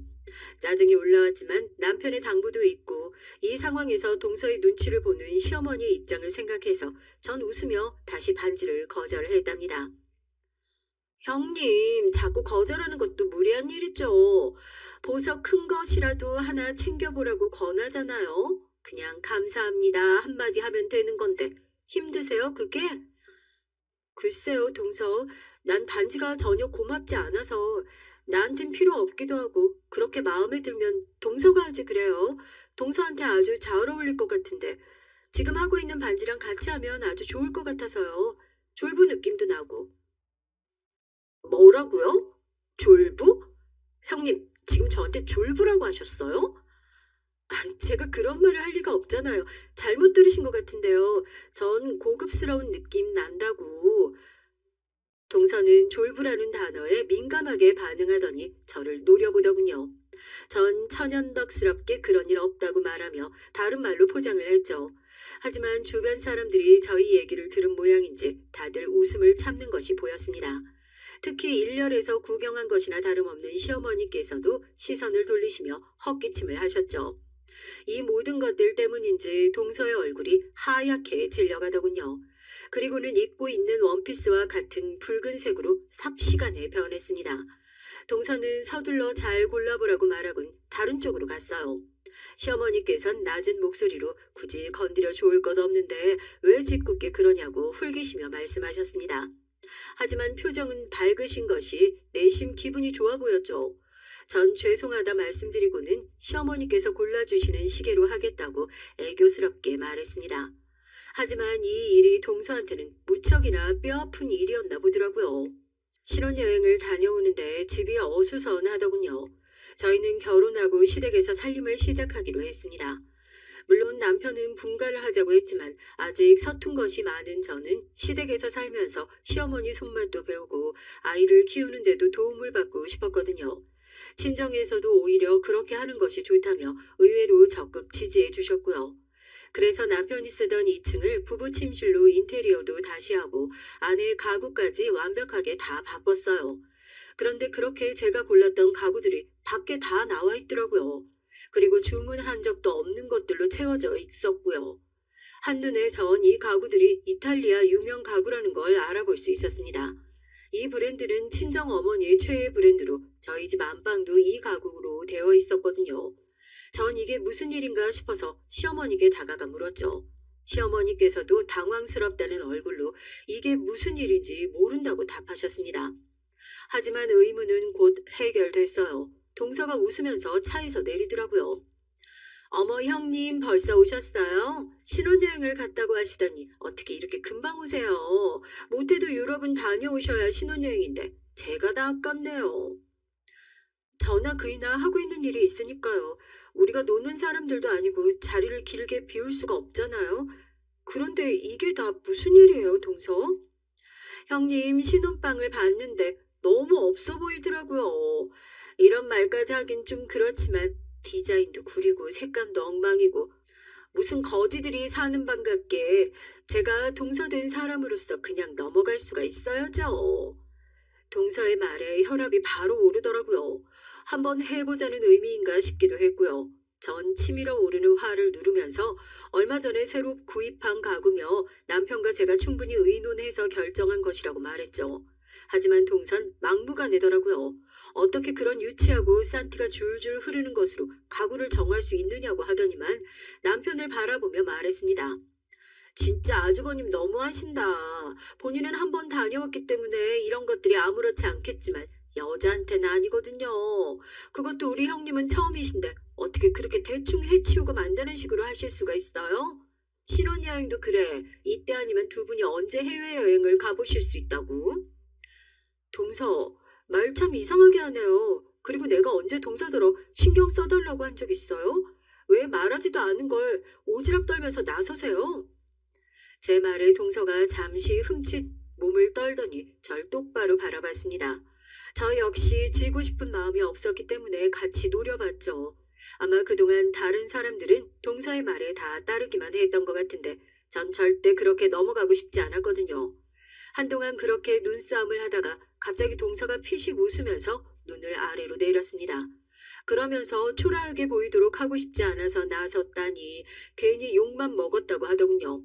그리고는 어깨를 으쓱거리며 그래도 자신이 선물을 했으니 이왕이면 좋은 것으로 바꾸라고 했어요. 당연히 동서가 준 가구가 고급인 건 알고 있었죠. 좋은 것으로 바꾸는 것이 낫지 않겠냐는 동서의 말도 틀린 건 아니었습니다. 그런데 이 상황에서 동서가 주는 것을 받으면 뭔가 자존심이 상할 것 같았거든요. 좋은 마음으로 준 것도 아닌데 그걸 넙죽 받기가 애매하기도 했고요. 남편과 시어머니께선 초조한 얼굴을 하고 저를 바라보셨습니다. 동서가 언제든 공장의 주문 수량을 취소해 버릴 수 있다는 그 공포감에 두 사람이 이미 옴짝달싹도 못하고 있다는 것을 한눈에 알 수 있었죠. 전 어떻게 할까 고민을 하다가 순간 아이디어가 떠올랐습니다. 전 흥미롭다는 듯 저를 바라보는 동서에게 활짝 웃으며 말했어요. 잘 됐네요. 안 그래도 우리 방만 가구를 바꾸는 것이 눈치가 보였는데 동서 덕분에 시부모님 방 가구를 바꿀 기회가 생겼네요. 우리가 했어야 했는데 이렇게 동서가 먼저 나서주다니 정말 너무 고마워요. 형님, 제 말이 들리지 않으세요? 제가 형님네 방 가구라고 분명히 말씀드렸잖아요. 아, 왜 딴소리를 하세요? 그런데 우리 방은 이미 신혼방으로 준비가 다 되었는데 이제 와서 바꿀 순 없잖아요. 번거롭기만 하고 그러니까 동서가 큰맘 먹고 시부모님 방을 바꿔줬다고 생각해 주세요. 제 말에 동서는 더 이상 대꾸할 말을 찾지 못했다 싶었는지 입을 달싹거리다 휑하니 가버렸죠. 무슨 대여섯 정도 되는 아이가 화가 나면 쿵쾅거리며 걷듯이 소리를 내며 가는데 웃음이 나더라고요. 그 이후 전 사람을 시켜 시부모님 방을 새롭게 꾸몄답니다. 물론 그런 제 행동을 조마조마한 마음으로 남편과 시어머니께서 보고 계셨지만요. 동서와의 신경전은 이렇게 시작됐습니다. 점점 규모가 커진 것은 물론이고 사사건건 시비였죠. 그러다 전 그냥 듣고 넘길 수 없는 소리를 듣게 됐어요. 조부모님 제사라 집에서 한창 제사 준비로 바쁜 날이었습니다. 준비성이 철저한 시어머니께서 그럴 리 없는데 식용유가 떨어졌다고 하셔서 급하게 심부름을 다녀오고 있었어요.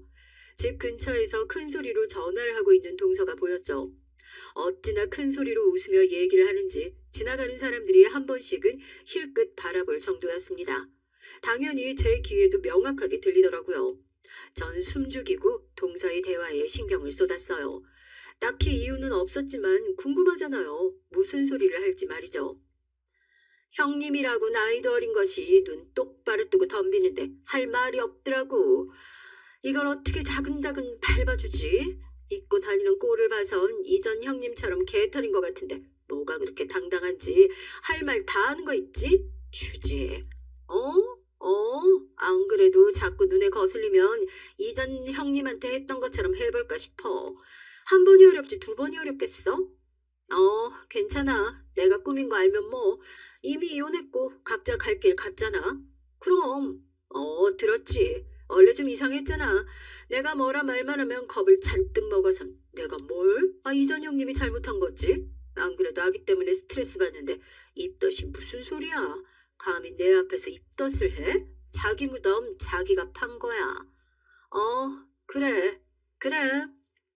잠깐이지만 전 비명을 지르고 싶은 것을 겨우 참고 조심스럽게 발걸음을 옮겼습니다. 걸어가는데 등에서 소름이 돋으면서 머리칼이 쭈뼛하고 서는 기분이었죠. 결혼 전에 데이트하면서 남편에게 이혼한 이유를 그렇게 물었지만 단순한 성격 차이라고만 하더라고요. 자신도 잘 모르겠다고 하면서요. 전 통화 처음에 밟아주겠다는 등 이전 형님에게 했던 것처럼 해주겠다는 등의 말을 떠올리며 조심해야겠다는 생각이 들었습니다. 집으로 들어갔더니 한창 제사 음식 준비 중이시던 시어머니께서 놀란 눈을 하고 저를 보시더라고요. 나가서 무슨 일이 있었느냐고 말이죠. 잠깐 나갔다 왔는데 안색이 확 달라졌다며 걱정을 하셨죠. 전 차마 방금 들었던 얘기를 말하지 못했어요. 제가 제대로 좀 더 알아봐야겠다 싶었거든요. 그래서 아무렇지도 않은 척 하는데 벨이 울리며 동서가 들어왔죠. 동서는 제사 음식 준비하는 것을 빙 둘러보더니 몇 개 음식을 먹고는 고개를 끄덕이더라고요. 그러면서 시어머니께 음식이 저번보다 간이 좋다며 집에 갈 때 조금씩 가져가도 되겠다고 하더라고요. 전 어처구니가 없었지만 엿들었던 전화를 떠올리며 아른 입술을 깨물었습니다. 살짝 녹음 못했던 것이 후회가 되더라고요. 형님은 오늘따라 말이 없으시네요. 그런가? 음식 배운다고 정신이 좀 없어서요. 동서도 어서 와서 좀 거들어요. 제가요? 저 집에서도 손에 물 묻혀본 적 없어요. 집안이라는 사람이 따로 있거든요. 그 사람들 두고 제가 나서서 하는 건 좀 아니죠. 안 그래요? 그건 동선의 집이고 여기선 아니잖아요. 여기라도 다를까? 어머니 계시고 형님 계신데 굳이 제가 나설 필요가 뭐가 있겠어요? 거기다 오늘 네일 케어를 받아서요. 형님은 이런 거 잘 모르시겠지만 이게 보통 네일이 아니거든요. 네일 케어야 샵 가서 받는 건 다 똑같죠. 동서는 특별한가 봐요. 당연하죠. 아직 국내에 들어온 지 얼마 되지 않은 따끈한 신상 디자인이라고요. 이걸 하려고 얼마나 돈을 들여 예약을 했는데 연예인들 손만 전문적으로 한다는 곳에서 했다고요. 이런 고운 손에 음식 기름이나 양념 따위 묻힐 수는 없죠. 그러니까 오늘은 형님이 좀 수고하세요. 어머, 그런데 형님, 그 앞치마 너무 잘 어울린다. 평생을 딱 그 패션으로 살 사람처럼 너무 찰떡이시네요. 동서는 기분 나쁜 웃음을 크게 지으며 승리자처럼 고개를 쳐들고 주방을 나갔습니다. 마음 같아선 당장 따라 나가서 머리채를 잡고 흔들고 싶었지만 오늘은 참자 저 사람이 무슨 짓을 저질렀는지 잘 알 때까지 참자고 중얼거리며 가만히 주먹만 3개 쥐었습니다. 시어머니께선 잘 참았다고 하시면서 제 등을 쓸어 내리셨어요. 전 시어머니께 저렇게 방자하게 굴고 있는데 왜 참으시냐고 물었죠. 시어머니께선 시아버지 공장 얘기를 꺼내시며 최근 몇 년간 공장이 상당히 어려웠는데도 지금까지 직원들 월급 줄 수 있는 이유가 다 동선의 집안 덕분이라고 하더군요. 그래서 어쩔 수 없이 이렇게 지낸다고요. 동선의 집안에서 나 몰라라 하는 순간 공장은 당장이라도 돌아가는 기계를 중지시킬 수밖에 없다고 한숨마저 내쉬셨죠. 동선의 집안에서 소개시켜준 업체가 70%가 넘는다는 말에 저는 그동안 장기적으로 계약을 맺어온 곳은 없느냐고 물었습니다. 있었는데 그곳에서도 다들 경기가 어려우니까 다른 곳에 흡수되기도 하고 폐업 절차를 밟기도 하고 그러다 보니 지금 상황까지 왔어. 우리처럼 작은 기업들은 버티기가 어려웠잖아. 요 몇 년간. 얘기를 하시면서도 몇 번이나 한숨을 내쉬는 시어머니를 보는데 마음이 아프더라고요. 시아버지께서는 이런 상황 때문인지 동서와 마주치는 상황을 피하시려고 가족 모임에도 잘 참석하지 않으실 정도라고 했죠. 전 속상해 보이는 시어머니를 꼭 안아드리면서 속으로 생각했습니다. 어떻게든 시댁에 도움이 되고 싶다고 말이죠. 조부모님 제사는 금방 끝이 났습니다. 제사 내내 동선 의자에 다리를 꼬고 앉아서는 경건하게 제사를 치르는 가족들을 비웃는 듯이 한숨을 내쉬었어요. 껌을 씹는 소리는 옵션이었고요. 남편은 치밀어 오르는 화를 참아가며 동서가 있는 방향으로는 고개도 돌리지 않았어요. 서방님께선 가족들 분위기에 위축되셨는지 고개 한번 제대로 들지 못하셨고요. 그렇게 제사가 끝나자마자 서방님께서는 내일 일찍 출근해야 한다면서 동서를 재촉했습니다. 당연히 동서는 자신이 일찍 출근하는 것도 아닌데 왜 서둘러야 하느냐며 서방님께 따지듯 말했고요. 서방님은 사색이 되다 못해 얼굴이 흑빛으로 변하기까지 했습니다. 하지만 더 문제는 서방님보다 더 불편하다는 얼굴로 앉아 계시는 시부모님들의 안색이 점점 더 나빠지셨죠. 반복되는 재촉에도 동서는 아쉬운 듯 입맛을 다시고는 서방님께 짜증을 내며 자리에서 일어났어요. 문제는 그것만이 아니었습니다. 갑자기 동서가 가족여행을 가자고 하더라고요. 남편에게 물어보니 그동안 가족여행은 남편과 시부모님이 함께 다녀왔다고 하더군요. 그래서 이번엔 당연히 그런 줄 알았다고 하면서 갑자기 무슨 바람이 불었는지 모르겠다고 하더군요. 전 동서에게 이미 일본 온천 여행을 계획하고 있다고 말했죠. 저한테 말도 없이 지금 가족여행을 계획하셨다는 말씀이세요? 그동안 가족여행은 그렇게 갔다고 하던데요. 동서는 사돈 어른들과 함께 갔다고 들어서 당연히 이번에도 그렇게 되는 줄 알았죠. 이전엔 그렇게 했지만 이번부터 달라질 수도 있잖아요. 어떻게 저한테 상의도 없이 결정을 하세요, 감히? 전 동서의 마지막 말인 감이라는 단어가 무척이나 거슬렸습니다. 도대체 이 사람은 얼마나 잘났기에 이런 단어를 쓰는 걸까 싶었죠. 동서는 제가 말이 없자 곱비 풀린 망아지처럼 날뛰기 시작했습니다. 형님네 집에서는 어떻게 가르치시는지 모르겠는데요. 제가 형님보다 나이도 많고 이 집에서 며느리로 더 오래 살았잖아요. 그럼 적어도 저하고 상의를 하셨어야죠. 아직 배울 건 많은 사람이 왜 그렇게 경우가 없어요? 그리고 고작 일본 온천이요? 거기 가서 뭐 하시려고요? 온천이야 한국에도 많아요. 굳이 그것 때문에 일본 간다니 정말이지 어처구니가 없네요. 그렇게 따지면 어딜 가든 같은 거 아니에요? 한국에서 할 수 있는 것들이 많은데 뭐하러 멀리 가요? 동서가 북유럽으로 가자고 했는데 거기도 우리나라랑 다를 바 없잖아요. 형님, 지금 어디를 비교하세요?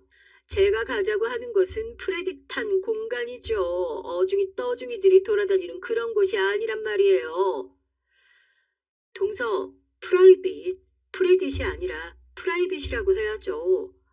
전 잘하지도 못하는 영어를 억지로 섞어 쓰는 동서를 보면서 틀린 부분을 정정해 줬어요. 침묵이 흐르더군요. 순간 아차 싶은 생각이 들었습니다. 자존심 강한 동서가 분명 꼬투리를 잡겠구나 싶었거든요. 하지만 의외로 동서는 허둥거리며 전화를 끊더라고요. 저는 의외라고 생각하면서 문자로 가족여행은 일본으로 계획을 세웠으니 함께 갈 생각이 있으면 미리 말을 해달라고 남겼죠. 전 그때까지만 하더라도 동서가 가족여행에 함께 갈 것이라고는 조금도 생각하지 못했습니다. 전 친정 식구들과 자주 가던 료칸에 예약을 걸었어요. 당연히 제일 좋은 곳으로 하고 싶었지만 그 방은 아이와 지내기는 조금 불안해서 한 단계 낮은 곳으로 결정했어요. 다다미 구조가 아이가 돌아다니기 훨씬 더 좋았거든요. 그렇게 이것저것 여행 준비를 하는데 갑자기 동서가 자기네도 함께 가자고 하는 거예요. 당연히 당황했죠. 다행스럽게도 같은 급의 방이 남아있어 급하게 추가 예약까지 하고 비행기는 동서에게 알아서 하라고 했어요. 여행 당일 공항에 모인 가족들은 다들 동서의 눈치를 조금씩 보기 시작했습니다. 이제는 무슨 습관 같은 것이었어요. 오죽하면 아이도 제 품에 안겨서 동서를 힐끔거렸을까요? 하지만 동서는 그런 시선을 즐기는 사람처럼 보였습니다. 비행기 수속을 마치고 들어가는데 정말 어이없는 상황을 목격하고 말았습니다. 서방님은 저희와 같은 이코노미를 타는데 동서는 비즈니스라고 하더라고요. 아니 저희가 먼저 비행기를 예약했으니 어쩔 수 없다고는 하지만 어떻게 서방님은 버려두고 자신만 비즈니스를 탈 생각을 하는지 좀 당황스럽더라고요. 물론 충분히 동서라면 그럴 수 있다고 생각했지만 막상 그 상황을 눈앞에서 목격하니까 기분이 이상하더라고요. 하지만 전 곧 빵 터지고 말았습니다. 서방님께서 너무나도 편안한 얼굴로 시부모님과 함께 나란히 앉으시더라고요. 여기 자리 너무 좋다는 말까지 하시면서요. 그 편안한 얼굴을 보며 저는 동서 혼자서 비즈니스 가는 것이 여기 모두를 위해 좋은 일이겠다 싶었습니다. 동서의 만행은 거기서 끝나지 않았어요. 숙소에 도착하자마자 최고급 방이 아니라고 어떻게 이런 곳에서 잘 수 있느냐며 소란을 피웠거든요.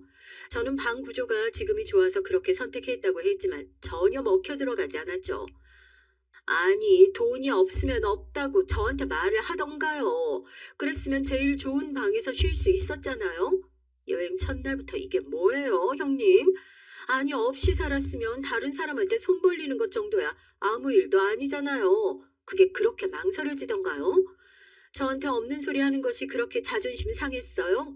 아니, 어떻게 이런 구질구질한 곳을 방이라고 내밀어요? 말 조심해요. 여기가 어떤 곳인지 잘 알지도 못하면서 자신이 모른다고 말을 그렇게 막 해도 되는 곳은 아니거든요. 여기 일본 내에서도 제일로 쳐주는 곳이에요. 이렇게 소란 피울 만한 곳이 아니란 말입니다. 쫓겨나기 싫으면 조용히 하세요. 그래봤자 료칸이잖아요. 괜히 말 돌리지 마시라고요. 당장 제일 고급으로 바꿔달라고 하세요. 난 그럴 마음이 없으니까 원하면 동서가 직접 얘기해요. 전 멀쩡한 숙소를 헐뜯으며 스트레스를 주는 동서를 도저히 상대할 수 없겠다 싶어서 마음대로 하라고 하고는 시부모님을 안으로 모셨어요. 얼마 후 동서가 직원과 실랑이를 벌이는 것이 보였지만 전 무시하고 제 할 일만 했죠. 소란스러움에 안주인까지 나선 모양이더라고요. 곧 동서는 서방님과 함께 다른 숙소로 가겠다고 말하며 서방님께 가방 똑바로 들라는 소리까지 하고는 횡하니 나가버렸죠. 안주인이 평소와 다름없는 미소를 지으며 저를 찾아왔습니다.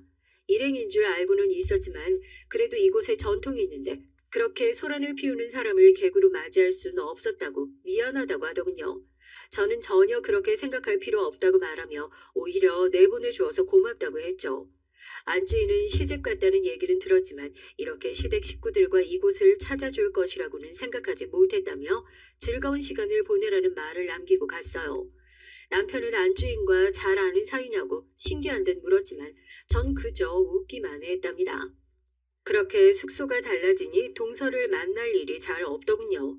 덕분이라고 해야 할지 남은 저희 가족들은 여유롭게 온천을 즐기면서 말 그대로 힐링의 시간을 만끽하고 있었답니다. 동서가 보이지 않는 것이 불안하긴 했지만 그래도 뭐 어쩌겠냐는 생각으로 전 동서를 잊으려고 했죠. 하지만 여행의 마지막 날 사건이 터지고 말았습니다. 갑자기 동서가 숙소로 찾아와선 자신이 최고급 가게를 예약했다고 하면서 저희에게 나오라고 하더라고요. 여행 기간 동안 연락 한 번 없던 사람이 갑자기 나가자고 하니 다들 어리둥절하면서도 어쩔 수 없이 따라 나섰죠. 동서가 데리고 간 곳은 확실히 최고급 레스토랑이더군요. 제가 듣기로는 셰프가 이탈리아의 5성급 호텔에서 일하던 사람이라고 그 지역에서도 유명한 곳이었죠. 저도 몇 번 과거에 왔었는데 음식이 나쁘지 않더라고요. 하지만 가격이 너무 사악해서 자주 올 만한 곳은 아니라고 생각했죠. 그 가격만큼의 맛은 좀 아니다 싶었거든요. 동서는 이런 곳을 예약하기가 얼마나 어려웠는지 아느냐며 공치사로 시작하더니 자신이 알아서 음식을 주문했으니 편하게 즐기기만 하면 된다고 하더라고요. 곧 음식이 나오고 나름 시그니처 메뉴들만 주문을 했는지 먹어본 적이 있는 것들이 나오더군요. 저는 내심 다행이라고 생각하면서 아이를 챙기는 것은 물론 낯설어하는 시부모님도 챙겨드렸습니다. 형님, 이런 곳에서 아르바이트 해보셨나 봐요. 엄청 능숙하세요. 딱 서빙하는 사람들처럼 말이죠. 일을 해봤다고 말하기는 좀 그렇고 경험이 있어서요. 그래서 능숙하게 보이나 보죠. 에이, 손놀림이 경험 정도가 아닌데요. 아니다. 시중 많이 들어봐서 그런가? 형님 학창 시절 친구들 심부름이나 하던 그런 찐따 아니었어요? 시중이 몸에 아주 배어 있는데요. 제가 다니는 학교에선 그런 학생이 전혀 없었는데 동서는 있었나 봐요. 우리는 공부하기 바빠서 그런 유치한 장난을 칠 정신이 없었거든요. 그리고 같은 동기끼리 심부름을 시키다니요. 그런 일은 더더욱 있을 수 없죠. 동서는 있었나 봐요. 어느 쪽이었어요, 동서는? 시키는 쪽? 아니면 심부름하는 쪽? 전 동서의 비아냥거림에 참지 못하고 결국 웃으며 물었습니다. 어느 쪽이라고 대답하기 어려운 질문에 동서는 아랫입술을 깨물고는 저를 노려봤죠. 살벌해진 분위기에 죽어나가는 것은 다른 식구들이라 미안한 마음이 들기도 했지만 그냥 당하고만 있기엔 동서가 선을 넘기 시작했죠. 하지만 그 정도는 정말이지 아무것도 아니더군요. 메인 음식이 들어오고 나서 동서의 행동은 진짜 제대로 한 방 때려주고 싶을 정도였습니다. 전 갑각류 알레르기가 있어서 컨디션에 따라 조심하는 편이었어요. 그런데 메인이 해산물만 있더라고요. 난감했죠. 좀처럼 음식에 손을 못 대고 있자 동서가 묻더라고요. 형님, 왜 안 드세요? 어떻게 먹는지 모르시겠어요? 이런 음식은 형님 드셔볼 일이 없으셔서 힘드시죠? 제가 한 수 가르쳐 드려요? 저번에도 말씀드렸는데 제가 갑각류 알레르기가 있어서요. 신경 쓰지 말고 들어요. 말 잘하셨네요, 형님. 사실 제가 그때도 묻고 싶었는데 진짜 알레르기 맞아요? 그냥 못 먹어봐서 그런 건 아니고요. 원래 사람이 평소에 겪어보지 못한 일을 겪으면 몸이 놀라서 반응이 올라오기도 하잖아요. 형님이 그런 걸 착각하시는 거 아니에요? 재수 씨, 말씀이 과하시네요. 이 사람에 대해서 뭘 아신다고 그렇게... 여보, 잠깐만요. 동서는 참 말 기분 나쁘게 하는 재주가 있네요. 절 어떻게 보셨는지 모르겠지만 해산물을 먹지 못할 환경은 아니거든요. 그리고 동서는 알레르기에 대한 상식이 없어도 어떻게 이렇게 없을 수가 있는지 정말 어처구니가 없네요. 그게 경험 때문인 것 같아요. 울컥한 남편이 나서는 것을 막아선 전 다소 공격적인 어투로 동서에게 말을 했습니다. 그러자 동서가 큰 소리를 내면서 수저를 놓더라고요. 그리고는 지금 여기 이 자리에 와서 식사를 하는 것이 누구 덕분인데 큰 소리를 내느냐고 했죠. 전 동서가 준비한 것은 알겠지만 상대방에 대한 배려가 부족한 것도 사실이 아니냐고 받아쳤습니다. 맞잖아요. 제가 갑각류 알레르기가 있는지에 대해 모르고 있던 것도 아니면서 이렇게 주문한 것이 저를 골탕 먹일 생각이 있는 것이 아니고서야 말이 안 되는 일이잖아요. 전 동서에게 숙소 문제로 마음이 상해서 이렇게 고의적으로 한 것이 아니냐고 물었습니다. 동서는 전곡을 찔린 것인지 잠시 주춤하더니 자신을 평소 어떻게 생각하는지 알겠다며 말도 안 되는 트집을 잡는다고 소리를 높였죠. 전 아니라면 미안하다고 형식적인 사과를 하고는 괜히 다른 가족들 식사에 방해되지 않도록 나중에 얘기를 하자고 했어요. 동서는 입술을 깨물고는 자신은 입맛이 없다고 하면서 벌떡 일어나 나가버리더군요. 시부모님 역시 숙소로 가서 좀 쉬고 싶다고 말씀하셨고요. 전 어른들 앞에서 나쁜 모습을 보였다고 죄송하다고 사과를 드렸습니다. 시어머니께선 망설이시다가 아무리 동서가 날뛰어도 시아버지 생각해서 참으면 안 되냐고 하셨어요. 네가 힘든 거 다 안다. 내가 미안하게 생각해. 그래도 좀 참으면... 참기는 뭘 참아. 그래도 할 만큼 했고 뭐 잘못한 것이 있다고. 됐다. 공장 때문에 참는 것도 한계가 있지. 나도 더 이상은 이렇게 못 살겠다.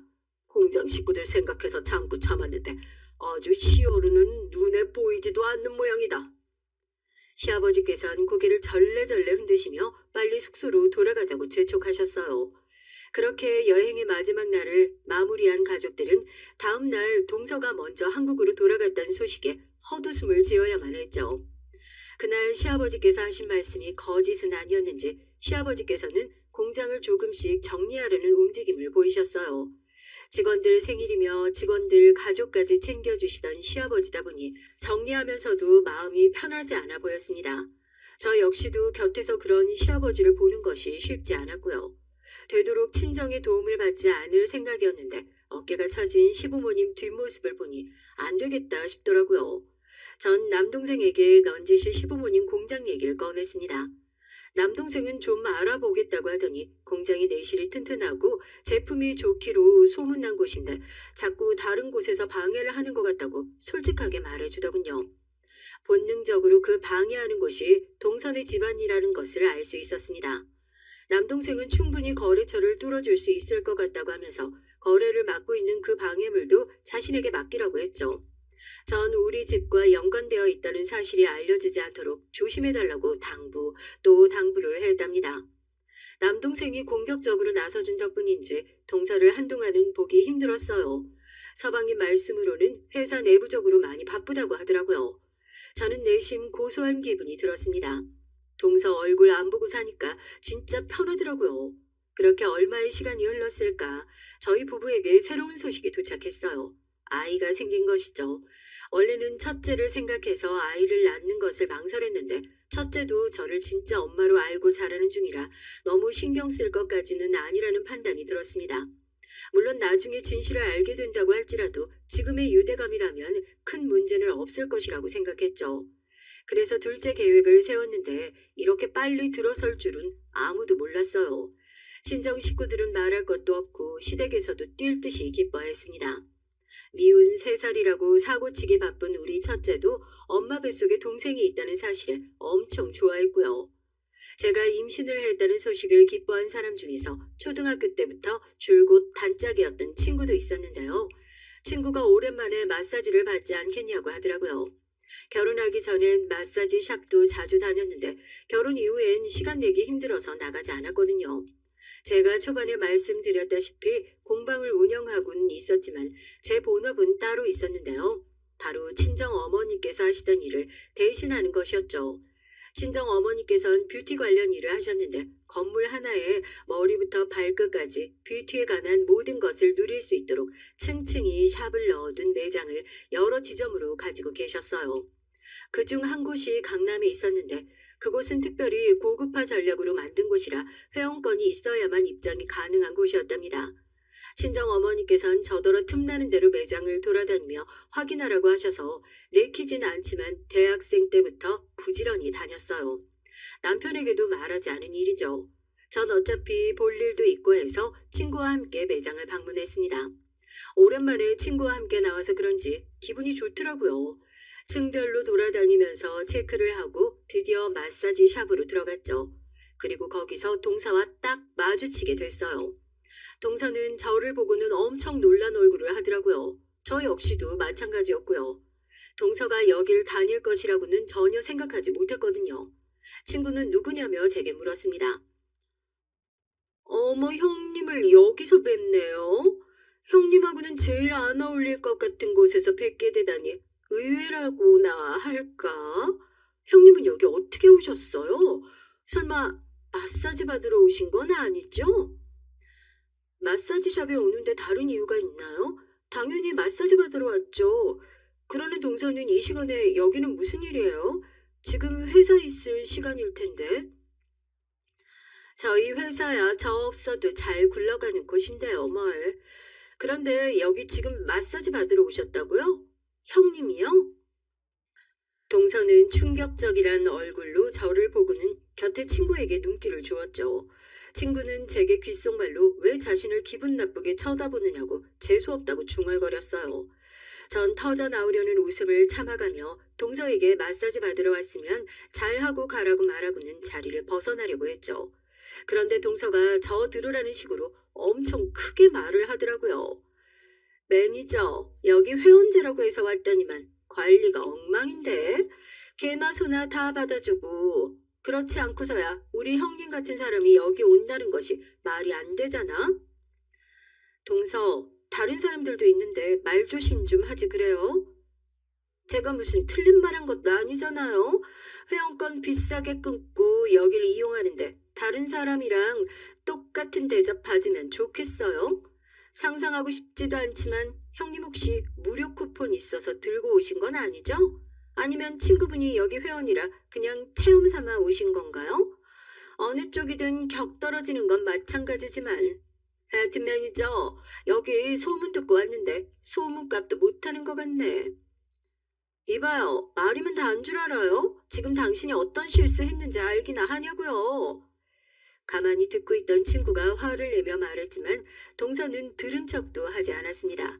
그리고는 괜히 여기까지 나왔다고 말하며 매니저에게 이런 고급 마사지 샵에서 무료 쿠폰이나 뿌릴 줄은 몰랐다고 투덜거렸죠. 매니저는 당황한 기색이 역력했습니다.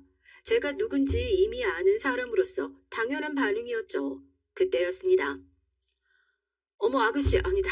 이제 사모님이라고 불러야죠. 사모님 여기는 어떻게 오셨어요? 아 미리 연락이라도 좀 주고 오시지. 왜 그냥 오셨어요? 섭섭하게. 이 대표님 오랜만이에요. 바쁘시다는 얘기 들었거든요. 새로 지점을 내는데 이 대표님께서 하신다면서요?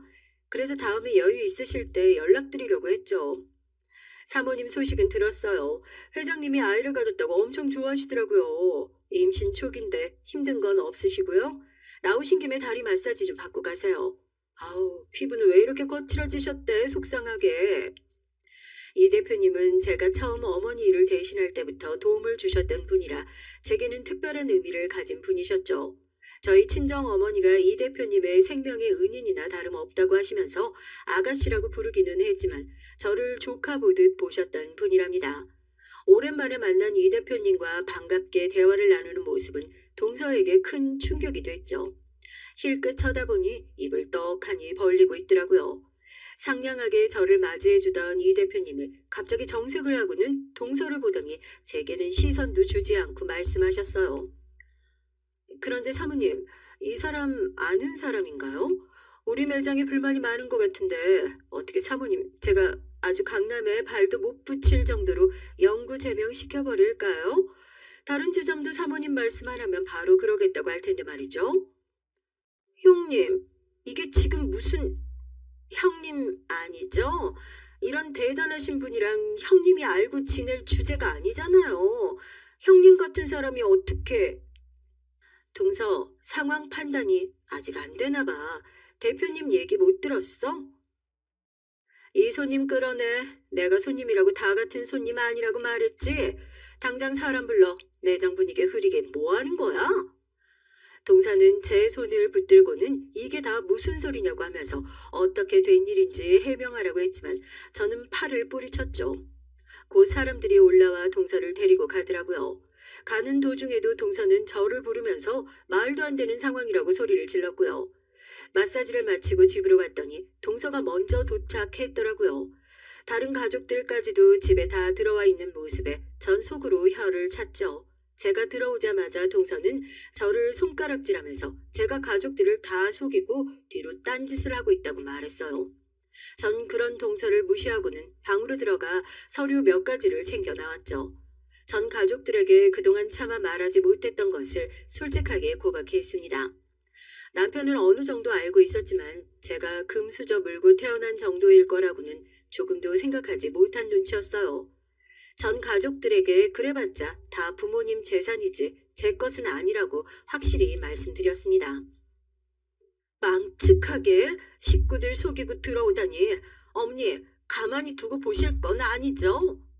우리한테 피해 준 것도 없는데 무슨 큰 문제라고. 그네 말대로 그 재산이 우리랑 무슨 관계가 있어서. 아버님 그렇게 나오시면 안 되죠. 지금 우리를 속였잖아요. 어떻게 그걸 넘어가실 수가 있어요. 처음부터 거짓말로 시작했는데. 그런 동서는 뭐가 얼마나 떳떳하다고 그런 말을 하는데요. 내가 이 자리에서 동서가 무슨 짓을 했는지 다 얘기해 볼까요? 동서는 제 말에 잠깐 멈칫하긴 했지만 곧 자신은 떳떳하다고 말했죠. 전 숨겨놨던 자료를 꺼내며 말했습니다. 아이의 친모에게 동서가 저지른 끔찍한 만행들 말이죠. 임신한 순간부터 시작해서 사람들이 모르는 곳에서 겁을 주고 괴롭히고 심지어 아이가 태어나서도 친모의 가족을 인질로 삼아 끊임없이 괴롭혔다는 그 모든 증거들을 내밀었습니다. 언니가 넘겨준 자료들은 그런 디테일한 부분까지 다 조사가 되어 있더라고요. 그 때문에 시간이 오래 걸리기도 했고요. 아이의 친모는 동서의 괴롭힘에 결국에는 정신을 놓고 병원에 입원한 상태였습니다. 남편은 그 소식을 처음 알았는지 몸이 휘청거리더라고요. 동서는 자신은 모르는 일이라며 꾸며낸 것들이라고 했지만 이미 가족들의 눈은 차갑게 식어 있었습니다. 그때였어요. 가만히 고개만 숙이고 계시던 서방님께서 벌떡 자리에서 일어나시더니 동서의 뺨을 사정없이 내리치셨어요. 그 소리가 어찌나 큰지 방에 잠들어 있던 아이가 놀래 울음을 터뜨릴 정도였답니다. 동서는 감히 자신을 때렸냐고 고래고래 소리를 질렀죠. 하지만 서방님께서는 침착한 얼굴로 당장 이혼을 하겠다고 하시면서 더 이상은 동서의 집안에서 노예처럼 살지는 않겠다고 하셨어요. 동서는 다들 미쳤다고 외치며 가만히 두지 않겠다고 했지만 이미 남동생의 도움으로 충분히 자립할 여건이 만들어진 시아버지의 공장은 더 이상 동서가 겁을 주는 도구로서의 역할을 하지 못했답니다. 어디서 그런 힘이 나오시는 것인지 서방님께선 동서를 질질 끌고는 밖으로 내보냈고 저희는 그런 모습을 가만히 보고만 있었죠. 한 차례 폭풍은 꽤나 길게 이어졌습니다. 동서가 맞았다는 소식에 동선의 집안에서 아주 난리가 났거든요. 하지만 서방님도 그동안 놀고 있으셨던 것은 아닌지 동서가 회사 돈을 자기 돈처럼 쓰고 있는 정황을 내밀며 위자료고 나발이고 다 필요 없으니 깔끔하게 이혼이나 하자고 하셨어요. 저야 당연히 반대를 했고요. 그런 자료를 이혼하는 데 쓸 것이 아니라 제대로 고발을 해야 하지 않느냐고 말이죠. 하지만 서방님은 다 필요 없다고 하시면서 그저 2번 다시 얼굴을 보지 않는 것만으로도 충분하다고 하셔서 더 이상은 길게 얘기하지 못했죠. 동서와의 분쟁은 아직도 이어지고 있습니다. 이 대표님께서 겁을 준다고 생각했는데 진짜 강남에 발 붙이기 힘들도록 하신 모양이더라고요. 저한테 비열하다는 등 온갖 욕을 다 퍼붓고 있는데 저야 당연히 모르는 척하고 있죠. 그뿐이 아니었습니다. 이혼까지 한 마당에 동서라고 부를 것도 아니지만 하여튼 여전히 시댁을 못 잡아먹어 안달이 난 모양이더라고요. 그저께 서방님께서 이렇게까지 힘들게 할 줄은 몰랐다고 하시는데 아무래도 법으로 된통 한 방 먹여야겠어요. 그래야 정신을 차리고 얼씬도 하지 못하겠죠. 제 얘기는 여기까지입니다. 끝까지 들어주셔서 감사합니다.